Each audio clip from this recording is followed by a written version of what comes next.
Hello students, आप लोगों का शशांक एंड दीपू के यूट्यूब चैनल में बहुत-बहुत स्वागत है। आज हम लोग व्हाट इज़ स्केलेटन मतलब स्केलेटन सिस्टम क्या होता है इसके बारे में पढ़ेंगे, ठीक? तो चलिए स्टार्ट करते हैं। सबसे पहले हम स्केलेटन सिस्टम को देखेंगे तो स्केलेटन सिस्टम होता क्या है? स्केलेटन सिस्टम वो होता है मतलब कंकाल वो होता है जो हमें सीधा खड़ा रखने में सहायता प्रदान करता है और हमें स्थिरता प्रदान करता है। अब जैसे मान लीजिए अगर हमारे बॉडी में कंकाल नहीं होता, तो हम कैसे होते हैं? मतलब कि मान लीजिए अगर केवल हम लोग में मांस होता है तो हम लोग खड़े हो पाते हैं। मतलब जोक की तरह हो जाते हैं, एक जगह लद से गिर जाते हैं, ठीक? तो इसीलिए कंकाल क्या करता है, हमको स्टेबिलिटी प्रदान करता है। जैसे मान लीजिए जो हमारी हड्डी है, अगर हाथ की हड्डी देखेंगे, तो इसके अंदर मांस चढ़ा हुआ है। तो ये हड्डी जो है ना, यही इसको रोक के रखी हुई है। जैसे मान लीजिए हमारा मतलब हमारा ऊपर वाला पार्ट है, जैसे स्टमक है, स्टमक के ऊपर जो हमारा ये छाती वाला पार्ट है, तो इसमें भी पहले हड्डी है, पहले मांस है, फिर उसके बाद हड्डी है, फिर उसके अंदर ऑर्गन्स है, ठीक ना? तो ये हमको स्थिरता प्रदान करती है। जैसे पैर हुआ, आप होपफुली आपको समझ में आ रहा होगा कि बिना कंकाल के हम सीधे खड़ा नहीं हो सकते हैं, ठीक ना? अगर जैसे मान लीजिए जिन जानवरों में कंकाल नहीं होता है, जैसे केचुआ में देखिए कंकाल नहीं होता, तो वो कैसे होते हैं? एकदम मतलब जैसे उनको रेंग-रेंग के चलते हैं, ठीक? होपफुली समझ में आ रहा होगा, ठीक? कंकाल भी जो होते हैं वो 2 प्रकार के होते हैं। अब कैसे इसको समझिए, जैसे कि एक होता है बाह्य कंकाल और एक होता है आंतरिक। बाह्य को कहते हैं एक्सो एक्सक्लेटन और आंतरिक को कहते हैं इंडो एक्सक्लेटन। होपफुली आपको समझ में आएगा, ध्यान से समझिएगा। बाह्य कंकाल उसे कहते हैं जैसे कि जो जानवर की हड्डियाँ ऊपर पाई जाती है, मांस अंदर पाए जाते हैं। जैसे कि अब ये टिड्डी देखेंगे, तो टिड्डी की जो कंकाल होगी, ये ऊपर की साइड पाई जाएगी, ठीक ना?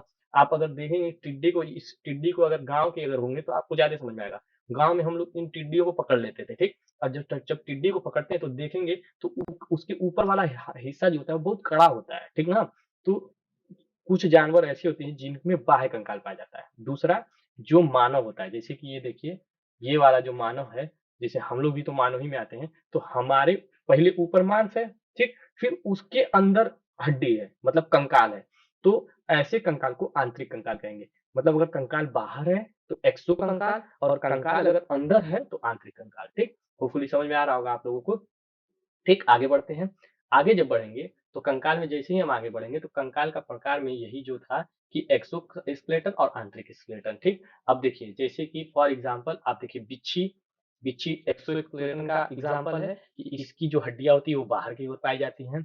अगला देखेंगे तो यही टिड्डी वाला एग्ज़ाम्पल जो मैं आपको अभी बताया, जस्ट अभी बताया। फिर उसके बाद देखेंगे आप मकड़ी। मकड़ी की भी जो हड्डी होती है, वो बाहर की ओर रहती है, मतलब एक्सोस्केलेटन उसमें भी, मकड़ी में भी होता है। ठीक? दूसरा आप देखेंगे तिलचट्टा, ठीक? अब देखिए तिलचट्टा का भी जो ये ऊपर वाला पार्ट है ना, ये ऊपर वाला पार्ट आप देख रहे हैं, तो ये वाला एक्सोस्केलेटन में भी तिलचट्टा भी आता है। आगे देखेंगे तो केकड़ा, केकड़ा में भी क्या होता है, एक्सोस्केलेटन केकड़े में भी पाया जाता है। होपफुली आपको समझ में आया होगा कि बाहर वाला क्या है और अंदर वाला क्या है। दूसरा देखिए कि यह शरीर के अंदर पाया जाता है, जैसे मानव, हम खुद एग्जाम्पल है आंतरिक कंकाल के कि हमारी हड्डियां हमारे अंदर पाई जाती हैं। बकरी, गाय, कुत्ता ईटीसी। नोट, दूसरी चीज़ नोट, इस एग्ज़ाम्पल को आप गौर से समझिएगा। जैसे देखिए, कछुआ जो होता है, इसके पीठ पे मतलब ये जो पीठ पे हड्डी आप देख रहे हैं, कि अगर कछुआ आप देखे होंगे, तो ऊपर से मारेंगे तो उसको चोट ही नहीं लगेगा। क्यों? क्योंकि उसके ऊपर बाह्य कंकाल पाया जाता है। मतलब कि कछुए के ऊपर जब देखेंगे, तो बाह्य कंकाल। लेकिन अगर उसकी गर्दन को देखेंगे, अगर गर्दन को किसी चीज़ से मार देंगे, तो वो मर जाएगा क्योंकि उसके अंदर हड्डी पाई जाती है। तो इसीलिए जो कछुआ होता है वो दोनों का मिक्सचर है कि उसके अंदर आंतरिक कंकाल और बाह्य कंकाल। आंतरिक वाला जो होता है वो उसके मुंह वाले हिस्से पे पाया जाता है और बाह्य कंकाल कहाँ पाया जाता है, पीठ पे पाया जाता है। होपफुली आपको समझ में आया होगा। अगर कछुआ देखे होंगे तो आपको क्लियरली एकदम समझ में आ रहा होगा। ठीक, आगे बढ़ते हैं। अब देखिए कंकाल के भाग, कंकाल के क्या होते हैं, कंकाल के दो भाग होते हैं। ठीक, हमने प्रकार पढ़ा अलग, भाग दूसरी चीज है। भाग क्या है, भाग है आपका उपास्थि और अस्थि। उपास्थि और अस्थि क्या है, देखिए कार्टिलेज जो उपास्थि होती है वो मुलायम हड्डी होती है। कैसी होती है, मुलायम हड्डी होती है और इसमें केवल कैल्शियम फास्फेट पाया जाता है और इसमें कैल्शियम कार्बोनेट नहीं पाया जाता है। उपास्थि क्या होती है, जैसे कि हमारी नाक की हड्डी देखेंगे तो ये बहुत ज्यादा मजबूत नहीं होगी।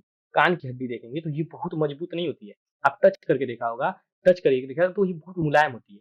तो ये केवल कैल्शियम फास्फेट में से बना होता है, कैल्शियम कार्बोनेट से नहीं बना होता है। और हमारी जगह जैसे कि ये देखिए जो हमारा नाक है, ये नाक देख रहे हैं, तो ये नाक में देखिए कि ये वाला जो हिस्सा है, ये अंदर का जो हिस्सा है ये उपास्थि से बना हुआ है। मतलब अगर एग्जाम में आएगा कि उपास्थि को कैसे डिफाइन करेंगे, तो आप सिंपल अगर वे में लिख देंगे कि जो उपास्थि होता है वो कैल्शियम फास्फेट से बना होता है, न कि कैल्शियम कार्बोनेट से, मतलब उसमें कैल्शियम कार्बोनेट नहीं पाया जाता। तो आपको पूरे मार्क्स मिल जाएंगे। ठीक, होपफुली समझ में आ रहा होगा।